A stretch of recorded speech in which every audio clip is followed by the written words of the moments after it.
Hello everyone, তো এখানে দেখে নাও আলু দিয়ে একদম সিম্পল সাদামাটা চিকেন কারি রেসিপি।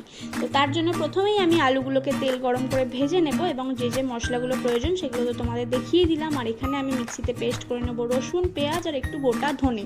আর এছাড়াও বাকি রেগুলারের মশলাগুলো আমি কিন্তু গুঁড়ো মশলা ইউজ করব। তারপর তেলে একটু সামান্য তারপর আলুগুলো ভাজা হয়ে গেলে আমি তেলের মধ্যে সামান্য চিনি দিয়ে দেবো কালার আসার জন্য, যেহেতু আমি কোনো কালার ইউজ করিনি। আর এখানে ফোড়ন দিয়ে দিলাম গোটা গরম মশলা, গোটা জিরে, তেজপাতা, শুকনো লঙ্কা। তারপর আমি পেঁয়াজগুলো দিয়ে পেঁয়াজগুলো একটু ভাজা ভাজা করে নেব এবং এরপরে আমি এখানে অ্যাড করব টমেটো, কাঁচা নয় টমেটো। তো আর এছাড়াও আমি টমেটো দেওয়ার পরেও একটু টমেটো কেচাপও ইউজ করেছি, বিকজ টেস্টটা খুব ভালো হয়। তারপর বাকি মশলাগুলো দিয়ে ভালোভাবে কষানো হয়ে গেলে এর মধ্যে আমি চিকেনটাও দিয়ে দেবো ম্যারিনেট করে রাখা।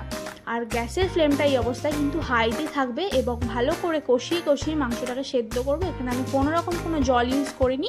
আর তোমরা নিজেরাই কালারটা দেখে নাও, কত সুন্দর কালার এসছে। তো এই আজকের রেসিপি এইটুকুই। বাই, ভালো লাগলে জানিও।